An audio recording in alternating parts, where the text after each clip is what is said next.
So, hello everyone, and welcome to Fulfillionaire's File, a space where we feature individuals who are creating meaningful impact, transforming lives, and helping others step into their fullest potential. I'm Vicky Ferrer, or Victoria Ferrer, your host, a personal power and public presence coach. I work with leaders, entrepreneurs, and of course, professionals to strengthen their confidence, communication, and authentic presence so they can show up powerfully in both life and business. And of course, today's conversation is especially exciting because we are talking about something that affects every entrepreneur, our relationship with money, abundance, and self worth. Joining us today is Scarlett Stanhope, owner and founder of the Biz Hippie. I love that branding. Scarlett is a certified life coach with a background in finance who helps female entrepreneurs and coaches build lives they truly love by taking control of their money and empowering their abundance. And through her work, clients have crushed thousands of dollars in debt, achieved financial goals, and even transitioned from their 9 to 5 jobs into businesses that fully support them. Scarlett, welcome to Fulfillionaire's File Talk Show. Hello. Thank you so much for having me today, Vicky. I'm really excited for this conversation. Yeah, and you just did mention that you were in Florida for some time and just got back in Massachusetts. So welcome back to Massachusetts. Yes, thank you. Yeah, I had my 2 week of travel from Vegas to Costa Rica turned into 3 weeks of travel with a Oh, pit stop in Florida, which was unexpected, but I'm happy to be back in my office. so back to the normal routine. And I'm Yes. sure everybody's been looking forward to seeing you in Massachusetts. Yeah. So, Scarlett, what inspired you to combine life coaching with financial coaching? And how did the Biz Hippie brand come to life? Yeah, this is such a great question because when I first started my coaching business in 2020, I had no intention of being a money coach. In fact, I actually was actively avoiding being a money coach because it felt like the obvious choice. Because Mhm. before I started my coaching business, I used to manage restaurants. By the time I was 18, I had a team of 30 people underneath me that I was managing and was working crazy hours and was saving money, had no credit card debt, was paying for college out of pocket. So I was checking a lot of success boxes. I was also getting my bachelor's in business management, accounting, and finance. And I started working for a company called Richer Than You Think, which helps individuals budget and manage their money. So I had a background in like business and money and corporate finance, but also had some information around personal finance. And when I got my bachelor's degree, I went a complete 180. I really threw away a lot of the strategic, business focused, money focused things and started focusing on deep personal growth and personal development and really was trying to build my life coaching business just using all the tools and techniques that really helped me on my own personal transformation because even though on paper things looked very good and I looked very successful and I was doing a lot of things right, I was unfulfilled, I was burnt out, I was living my life trying to chase this version of success and felt like I was on a hamster wheel that I could never get off of and I could never reach a magical finish line. And so I really needed a lot of personal growth and development to discover who am I, what's important to me, what kind of life do I want to start living. And then once I had done a lot of healing, that's when I started my coaching business. But then about a year into my business, I was having a conversation with a friend who was also trying to grow her coaching business, but she had a full-time job and she felt stressed about money. She said, no matter how much money I make a good decent paycheck, it still feels like I'm living paycheck to paycheck and I never have enough. So how could I ever go full-time in my business if I feel like I can't even support myself Mm, with my 9 to 5 job? And that's mm, when I realized that healing our relationship with money was really important and bringing back the tangible skill sets of learning to manage your money and be in control of your money is really important, especially for entrepreneurs, especially people who want to live different lives and go against the grain and walk the not so beaten path. Money is really important. And so this is when I started to combine my coaching modalities of mhm. deep internal personal growth and transformation with the tangible skills of learning to manage and be in control of your finances. I totally agree with that, Scarlett. And so, did you notice a gap between financial strategy and emotional mindset?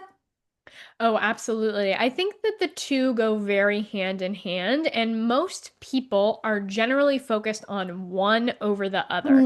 Either we Uh-huh. can be really focused on like investment and strategy and what do I do with my money, and we're completely unaware of our emotional and our internal relationship with money, or, and especially the people I end up working with are a little more tapped into the personal growth and personal development. We're only focusing on like the mindset and the emotional work, but we're resistant to looking at the strategy. And this creates an imbalance in our relationship with Yeah. money. We really do need both inside and outside, yin and yang. Like we need both Mhm. aspects in order to actually feel balanced and abundant. Yeah, I love how purpose and profession often meet through personal experience, like yourself. And so many entrepreneurs struggle with money mindset. What are the most common money stories you see holding female entrepreneurs back?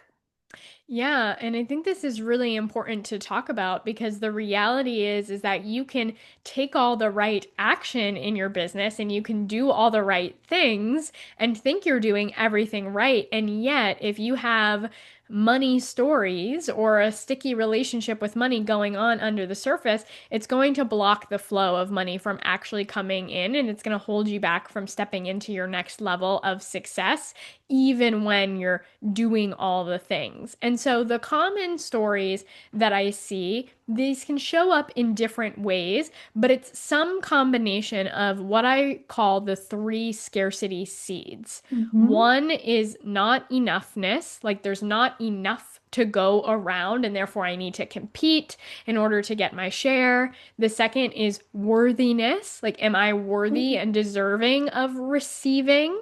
And then the third is starving artist syndrome, which is a belief of either or. Either I can do what I love or I can make money, but I can't have both. And some version or some combination of these three scarcity seeds, very common, show up for everybody, but they're especially, uh, the dial is turned up on them even more when it comes to entrepreneurship. For example, if you have the belief that money is the root of all evil and Evil, yeah. having money is makes you a bad person, even if you want to consciously make money and you believe that what you're offering is valuable, that belief under the surface can block the flow of money in your business and block you from making sales and also block you from truly making the impact that you're meant to make. So I totally agree. And how do they show up in business decisions? Yeah, I think that they show up in multiple ways. The biggest, like, overarching theme is they show up in everything. If you have some sort of belief of not enoughness, whether that's a sense of not having enough, not being enough, right? So this also ties into your self-worth. It's a sense of I'm not good enough, I'm not worthy, I'm not deserving. I can't serve people, or people don't want to pay me. I don't want to take money from people. Like those are just a few examples. Or if I love it and I enjoy it, then I can't make money doing it. I have to Yeah. hate what I do in order to make money. So those are just examples, but how this then shows up is it's going to show up in your sales, it's going to show up in your marketing, Yeah. it's going to change the way you take action in your business. It's also going to change what you say to people, how you say it to people, and that can be felt on the other side of the conversation. I say it all the time that scarcity doesn't sell. If you're in any sense of like, I don't have enough money, I'm stressed out, I really need to make this money, and you're having a conversation with somebody about them buying from you, they can really feel that. And that sense of desperation can actually repel clients. And so this can either block the flow of money coming in, or maybe you do land sales and maybe you do bring in money, but then you spend that money as fast as it comes in because there's Hmm. something within you that's afraid of holding on to that money. So one way or another, it's going to show up in your business. Oh, yeah. And it's powerful how awareness alone can start transformation. Absolutely. I totally agree. That's like the whole first step of my program when I work with my clients is starting to uncover these subconscious patterns and stories that are happening under the surface. Because once you start to see them clearly, that's when you can start to question them and begin to unwind them and start to open your perspective that maybe other more abundance-based beliefs can be true. Oh, yeah. And so you help clients not only manage money, but actually enjoy it. What shifts happen that make budgeting feel empowering instead of stressful? Yeah, this is a really great question because this is often the biggest block that I see my clients facing is there's often a fear, a hesitancy, or a resistance to managing, tracking, looking at your money. And this comes up often because there's a fear of being restricted. I don't want to be limited. I don't want to be restricted. I don't want to be told what I can do, what I can't do. I don't want to really face what's going on with my financial situation, especially if I think it's something really bad. I'd rather just keep my head in the sand, pretend like it doesn't exist, and just keep living my life. So there can be a lot of fear around looking at the money. But I love to flip this on its head. For my clients, I don't teach them about budgeting. The idea of budgeting feels really limiting and restricting. It's basically like dieting for your Yeah. wallet. It tells you what you can't do with your money. Versus, I like to teach my clients how to blueprint. Blueprinting is looking at what you can do with the money that you have and using your money very strategically and Mhm. intentionally to build and create the life that you want to live. The practice is relatively the same, but the mindset around it is different, and this can Mhm. have a completely different result. Instead of focusing on what you don't have and wishing that you had more, it's being really conscious and intentional with what you do have. And people Mhm. think, like, oh, if I truly was abundant, then I wouldn't have to manage it. I wouldn't have to track it. I could just spend freely without needing to look at my money. But to me, I actually don't believe in that. I believe that blueprinting is such a powerful practice for wielding your money, and that I would practice it no matter how much money I have, because it's taking every single dollar that you have and it's putting power and intention behind it. And if you don't do that, then what you're doing is you're surrendering your power of manifestation that is your money. I love that. And many people associate budgeting with restriction rather Mhm. than freedom. And you've just, given us an example of that, budgeting is freedom. Yeah, and the way that I like to look at it is yes, on the one hand, we wish we did have an infinite abundance of Yes, something, but yes. also the fact that there actually is some limitation makes every dollar that you spend that much more powerful and that Mm, much more valuable. For example, when we look at time, if you thought you just had infinite days and infinite hours to live, your mhm. life becomes pretty boring. You just get in the habits habits of the everyday routines. You spend a lot of time doing things that aren't important to you because you think you have so much time. Right. Versus if you knew I only have 24 hours to live, what am I going to do with every single minute of that one day? And every minute becomes more precious. Every minute gets spent more intentionally. And that day gets to be the best day ever. So, if anything, actually honoring the limitations, honoring the restrictions within our finances, and saying, like, how can I very intentionally spend every single dollar in alignment with the life that I want to live? That actually is closer to abundance than just having an infinite amount and throwing it around without intention. Oh, yeah. So, what emotional shift happens first? Is it the mindset or the behavior? I'm just curious.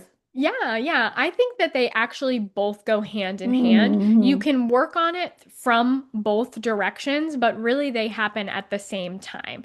Often, what I see is my clients have a resistance to shifting the behavior, and that's because there's something going on with the mindset. There's some gunk Hmm. under the surface. So, usually, we need to work on that first to gear up the momentum and the safety to be able to manage the money and shift the behavior. And then what happens is, as you start seeing your money clearly and developing that level of financial awareness, that affects and shifts the mindset big time.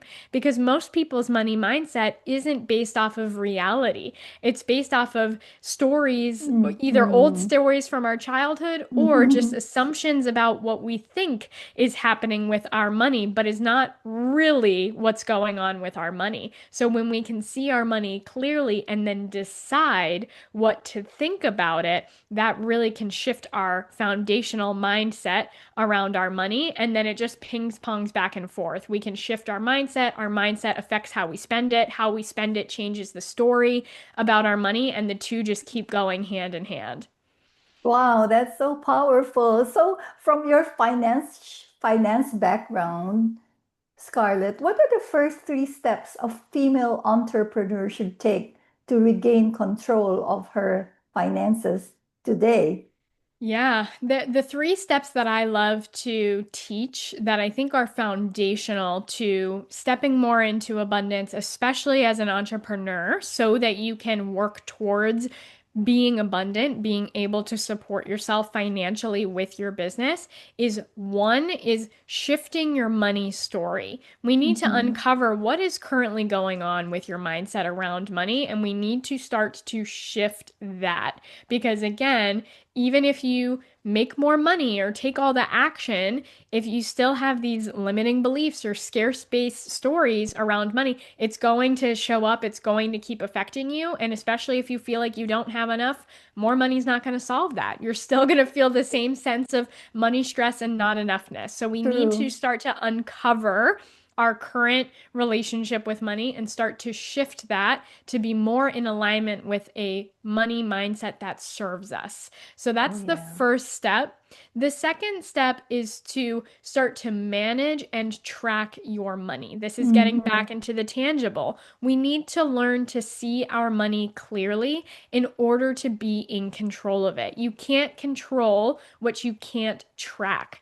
And so learning Right. to see what is actually happening that affects our story that we have around money, but it also puts the control and the power back in our hands because money becomes real, it becomes tangible, and it becomes the thing that we are literally in control of every single day that we get Mhm. to make choices about. And that ties into step three, which is making strategic decisions with your money in alignment with the life that you want to live. Because I Mhm. believe that money is a tool for manifestation. Every single day, we are manifesting and creating this life that we are living right now, and we create it through how we choose to spend our time, our energy, and our money.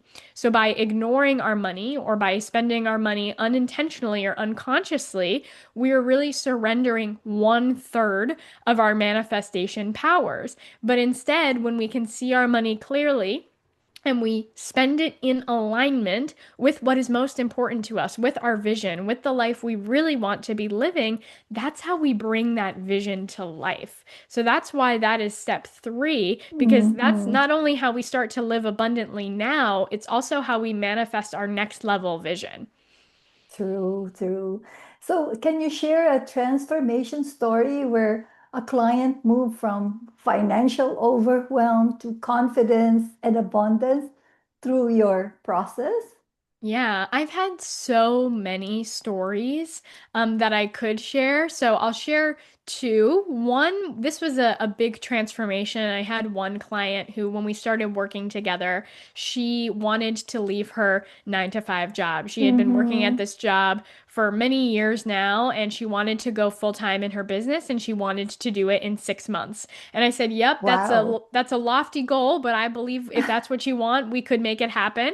And so, Uh-huh. working together, we uncovered a lot of limiting beliefs, a lot of fear, a lot of Oh. insecurity around actually being able to make this transition, around being fully confident in herself, being fully confident in her value, her work, her business. And we healed a lot of those beliefs and helped her feel really empowered with her money. Now, she was somebody who was already more in control of her money, she was managing it, but she didn't have a very clear picture. She couldn't see Mm-hmm. really clearly what was going on. So I helped her zoom out and get a bird's eye view so she could see the big picture and make big, powerful decisions with her money. And then that's exactly what she did. She moved out of her apartment that she had been living in for 9 years. She started traveling the Mm. world. She left her 9 to 5 job and she started pursuing her business. And she was able to do it because she wielded her money to make those choices powerfully. And yes, she did sacrifice in some areas in order to be able to pull this off,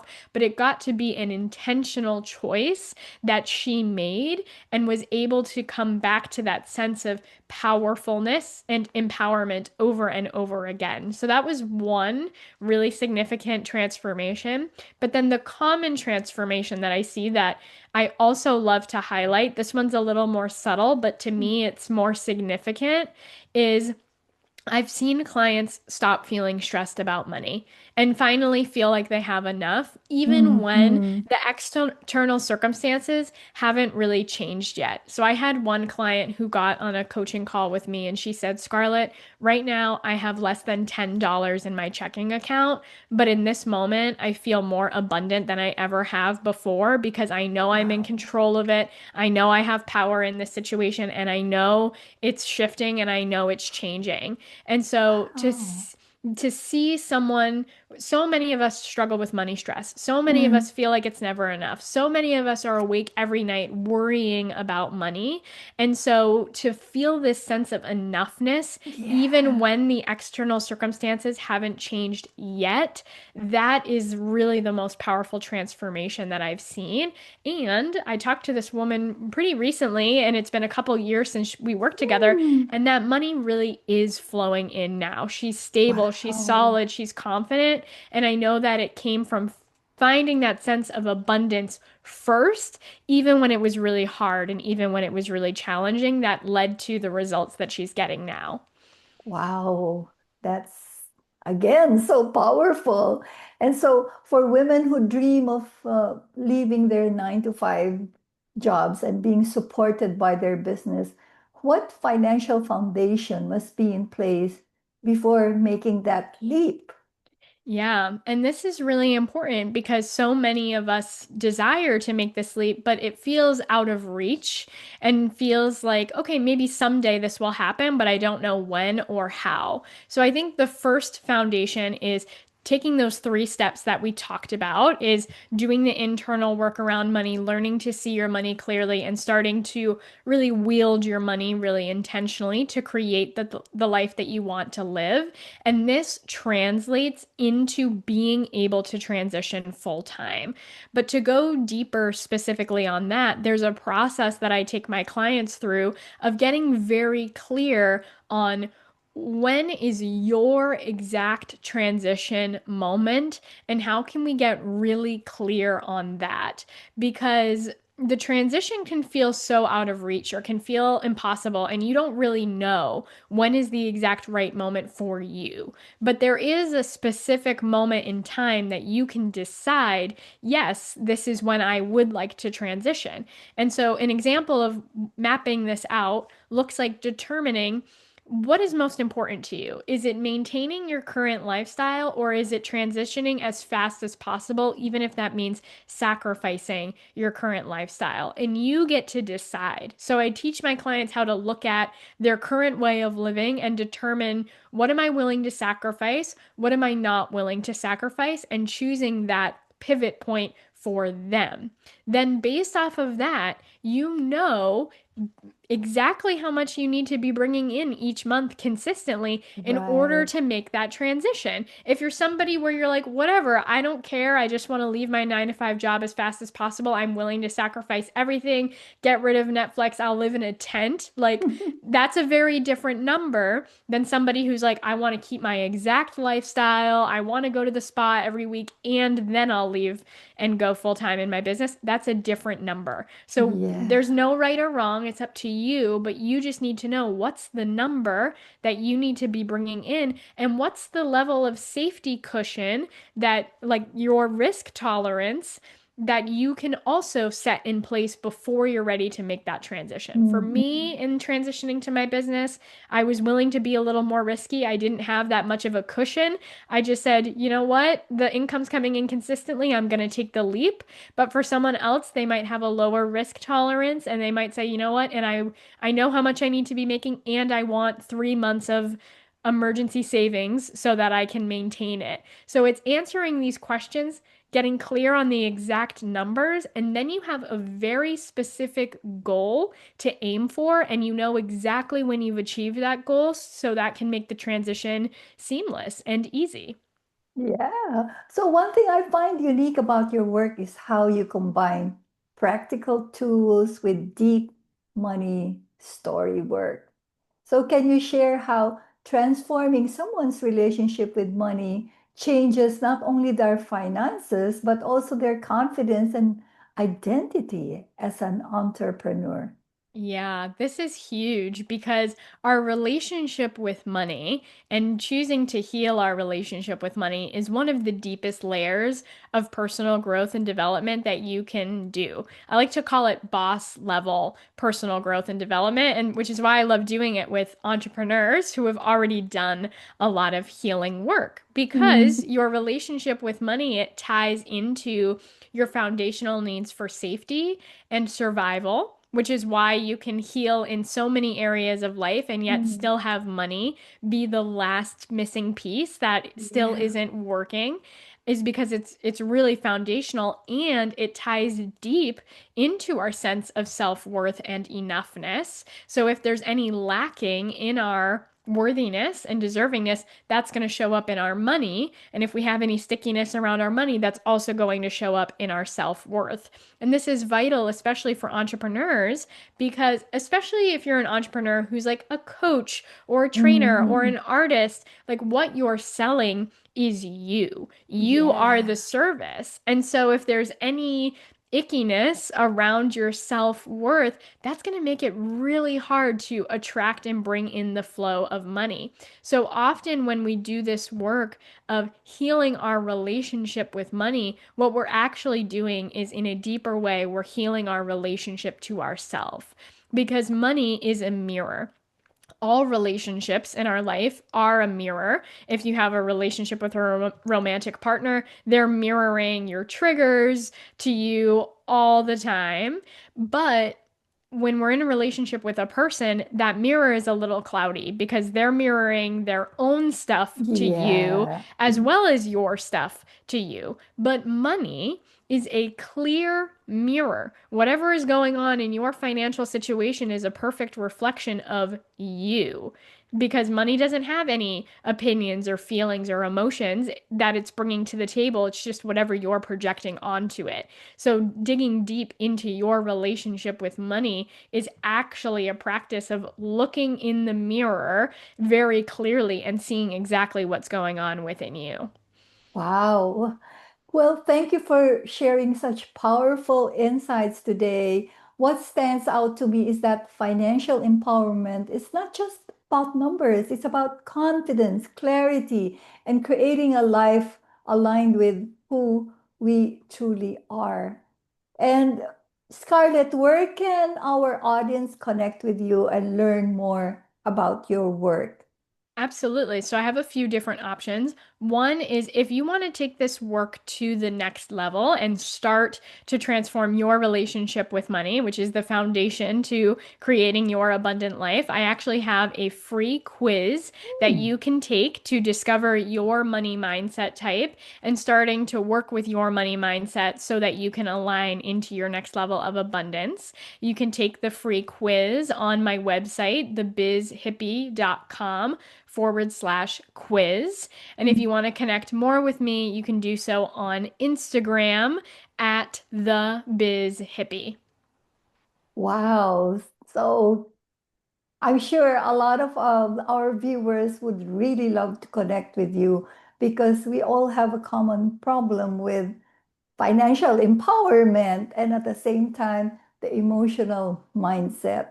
So, to everyone watching, thank you for joining us on Fulfillionaire's File. Thank you again, Scarlett, for coming to the interview and educating us on how important financial empowerment is, and where we celebrate individuals who are not only successful, but deeply fulfilled, like Scarlett. Remember, personal power begins within, and public presence grows when we align our mindset, our voice, and our purpose. I'm Vicky Ferrer, and I'll see you in our next conversation. Scarlett, would you like to say something to the audience before we say goodbye? Thank you so much for having me on the show, Vicky. And for everybody listening, I just wanted you to know that your next level of abundance is so possible, and supporting yourself fully with the work that you love with your business is also possible. I know because not only have I seen it with my clients, but I've done it for myself. So I'm here to support you on your abundance journey if you'd like to reach out and connect more.